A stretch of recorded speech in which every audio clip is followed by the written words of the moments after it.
alto ou do comércio, de obras é muito caro também, ou no IPTU, que o IPTU sim é uma das maiores arrecadações do município também. O prefeito controla o IPTU 100%? Controla o IPTU, né? Ele pode zerar o IPTU se ele quiser? Pode. Sério? Mas aí ele Só que zera aí, a receita da cidade pesado, né? ele provavelmente sofre impeachment rapidinho, porque isso fere de responsabilidade fiscal, né? Não tem como. Mas, por exemplo, o que o prefeito faz para disfarçar o aumento de IPTU, né? Ele faz um cálculo extremamente complexo que você não consegue acompanhar. Que é o que acontece hoje em São Paulo. Eu duvido alguém me trazer alguma lógica da cobrança de IPTU em São Paulo. É impossível. Não existe. Simplesmente não existe. Né? É um completo absurdo. Né? E aqui em São Paulo, é que aí a gente vai entrar naqueles papos, eu gosto bastante, que é aquele papo técnico, né? De plano diretor, que os caras já estão até me zoando. Tudo é bom dia, plano diretor, bom dia. Porque realmente o que é plano diretor? Vamos lá, cara. Plano diretor é basicamente, eu vou fazer uma analogia com games aqui. Quando você vai jogar SimCity, é o nome? Você vê ali uma terra. Aí você vai construindo as coisas. Tem um rio aqui. O que eu vou fazer com esse rio? Eu vou retificar? Eu vou deixar ele aí? Eu vou jogar cocô nesse rio? Eu vou colocar uma usina nuclear do lado de uma escola? Eu vou criar uma estrada? Isso é o plano diretor. É como você vai usar o solo da tua cidade. A partir dali você tem as leis de zoneamento, são as derivadas do plano diretor. Então, por exemplo, aqui você pode construir XYZ. Com esse imóvel XYZ, você pode usar ele para ABC. Entendeu? Então, hoje o nosso plano diretor de São Paulo, se eu puder contar uma história rápida aqui, qual que é a história de São Paulo, que é uma coisa muito interessante. Quando os imigrantes... São Paulo não era uma cidade grande, há pouco tempo atrás. São Paulo nunca foi uma grande metrópole. São Paulo cresceu no final do século XIX e século XX, quando ela explodiu, né? O que aconteceu? Quando você chegou no meio do século XX, 1950, São Paulo estava no auge. Estava crescendo pra caramba. Você tinha projetos como o projeto do Copan, do Edifício Itália, do Conjunto Nacional. Naquela década estavam florescendo, né? Todas essas ideias modernistas e tal, e futuristas, não sei o quê. São Paulo começou a crescer muito. Eles falaram, gente, agora quem tá, quem não tá, não tá. E a gente cometeu o nosso primeiro grande erro histórico. O prefeito Anhaya Mello, ele criou um plano diretor que você não poderia, por exemplo, construir unidades de apartamento menores do que 80 metros quadrados. Porque, segundo ele, um apartamento de menos de 80 metros quadrados serve para você fornicar, não para você criar uma família. Acredite se quiser, um prefeito com uma caneta na mão é capaz de fazer uma burrice desse tamanho. Mas eu já vi muito aperde. Não, isso eu tô falando lá atrás, anos 50. Entendi. Só que, calma, vocês não foram piorando. 1974. Foram piorando. Caralho. Dividimos a cidade em 8 zonas, das quais você não poderia explorar o potencial construtivo do teu terreno acima de 100%. Ou seja, se tem um terreno de 100 metros quadrados, você só pode construir 100 metros quadrados. Por quê? Você não pode construir 200, 300, Porque 400. Porque não sair de controle as construções. Exatamente, e eu vou te falar o slogan do plano, você vai acreditar. O slogan do plano diretor de São Paulo dos anos 70 era: São Paulo não pode crescer. Olha o absurdo, cara. Sério? Olha o absurdo. Aí, como tudo aqui no Brasil, né? Você não pode, a não ser que você pague. Então, quem tinha grana ia lá, pagava, aumentava ali o gabarito, tarará. O que foi acontecendo? São Paulo foi se tornando uma cidade muito cara nas regiões centrais. Quem tinha grana morava nas regiões centrais. Quem não tinha ia para as áreas periféricas. E isso foi se tornando uma bola de neve e até hoje a gente não corrigiu. Só para você ter uma ideia, São Paulo é a única metrópole do mundo que cresce nas periferias e diminui nos centros. Quando eu falo centro, eu não falo Praça da Sé, não. Eu tô falando Cambuci, Vila Prudente, Piranga, Tatuapé, Carrão. Se você pegar as regiões centrais de São Paulo, que é onde você tem mais linhas de metrô, você tem mais árvores, você tem mais prestação de serviço, você tem mais segurança, dos melhores lugares para se morar em São Paulo, você tem cada vez menos gente. Está diminuindo a população das regiões centrais de São Paulo e as áreas periféricas estão se tornando cada vez mais densas. Porque é muito caro. Porque é muito caro morar no centro. Então você tá basicamente o seguinte: você está falando para todo mundo que chega em São Paulo, ou que vai ter um filho em São Paulo, ou que vai crescer em São Paulo, eu não quero você aqui no meu jardim. Você vai lá para PQP, vai lá para Capão Redondo, vai lá para Guaianazes. Aí a prefeitura não consegue nem levar a estrutura física de saneamento básico para essas pessoas. Como é que vai levar a estrutura social? Como é que vai levar saúde, segurança, ela não cultura? Consegue? Porque não consegue, cara. O que é mais fácil? Você criar uma estrutura de esgoto, por exemplo, numa região centralizada, onde a verticalização vai fazer com que a iniciativa privada construa para cima, né? Inclusive água, esgoto, eletricidade, etc. Ou eu te empurrar lá para 60 quilômetros do centro de São Paulo e tentar levar um cano para recolher o seu cocô lá longe. Com certeza é mais fácil. Exatamente. Você colocar na centralidade. Mas há quem argumente que seria trabalho do governo levar esse serviço a trabalho. até lá no Acre, o cara na fazendinha.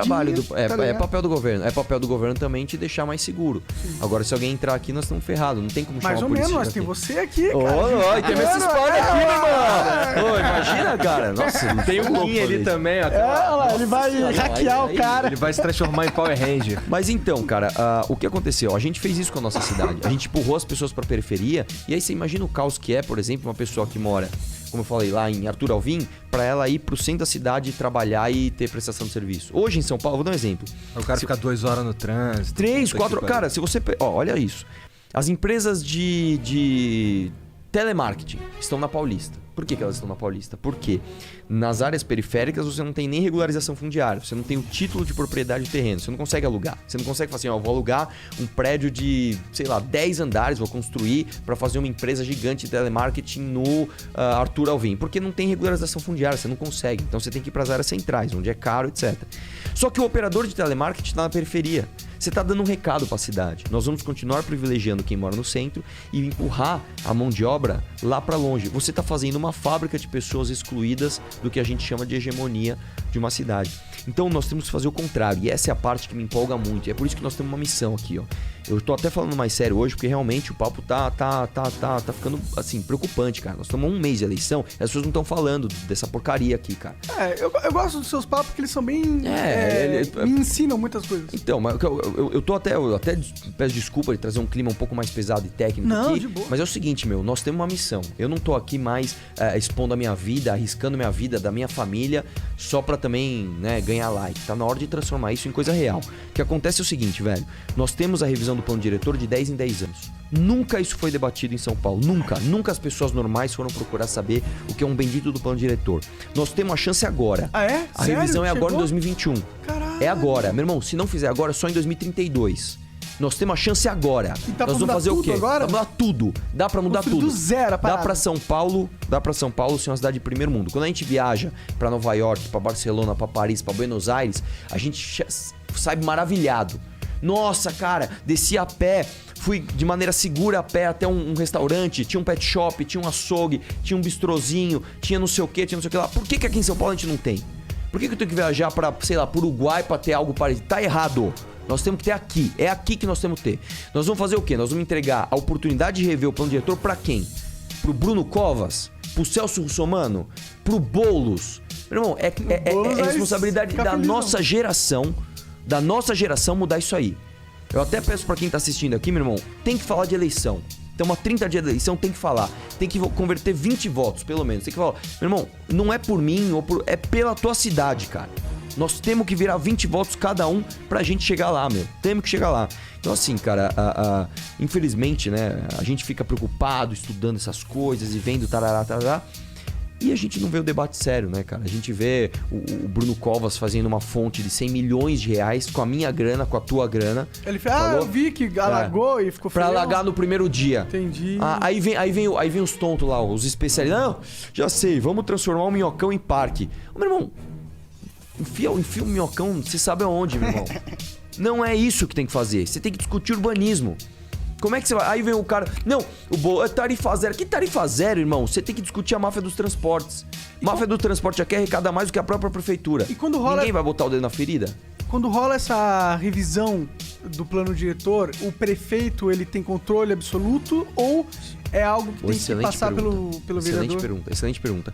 Aqui é o seguinte, o plano diretor, a revisão do plano diretor, ela é prevista para ser feita do prefeito, então é o executivo que propõe. Eu quero propor isso daqui.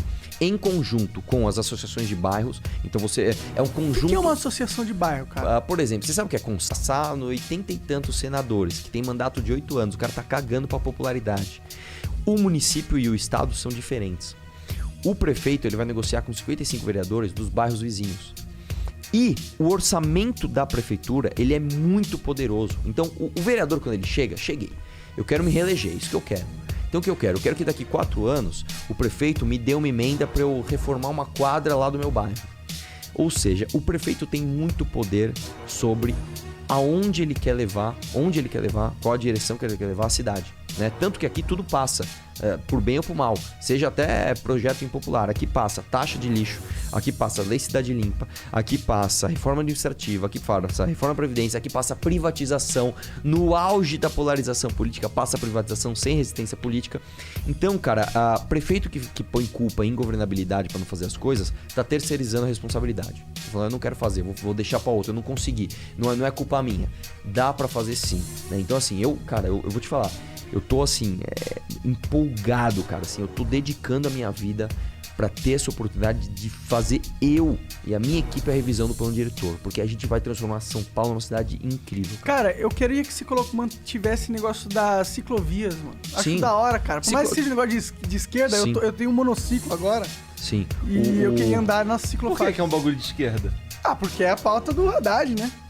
O PT ficou famoso aqui em São Paulo por fazer ciclovia, ciclofaixa e tudo que é aqui. Não, na verdade não é pauta de esquerda. Mobilidade urbana e inovação tecnológica, na verdade, foram apropriadas para essa galera, né? Mas não, cara, ciclovia é uma coisa boa, ciclovia é uma coisa maravilhosa. Não da forma que foi feita. Poderiam ser bem mais fodas, né? Exatamente, mas isso, poderiam ser mais baratas. Acaba numa parede. Não, cara, tem uma ciclovia, eu não vou lembrar agora o nome da rua, cara, que é uma faixa que parece uma ciclovia da morte. Meu irmão, eu a pé ali eu ia ficar com medo, imagina de bike, não dá. Então o negócio tem que ser bem feito e mais do que isso, ela não pode ser recortada em locais de interesse, por exemplo. Também tem que tomar cuidado aqui, como vai falar, para não tomar processo, mas o Haddad teria recortado ali a ciclofaixa de alguns lugares porque ele conhecia os donos dos comércios. E realmente tem lugares em São Paulo que os recortes não têm o menor sentido. Você está numa reta assim, de repente faz um corte aqui. Por quê? Porque nesse quarteirão tem um negócio que é do amigo de não sei quem. Então, assim, se você for fazer rota de ciclovia política, você tá ferrado. Você tem que fazer ela técnica. Tem que ser pensar em qual a maneira mais fácil do cara chegar do ponto A ao Mas você ponto quer B. ver mais importante do que a ciclovia em si? Trazer para cá inovação tecnológica.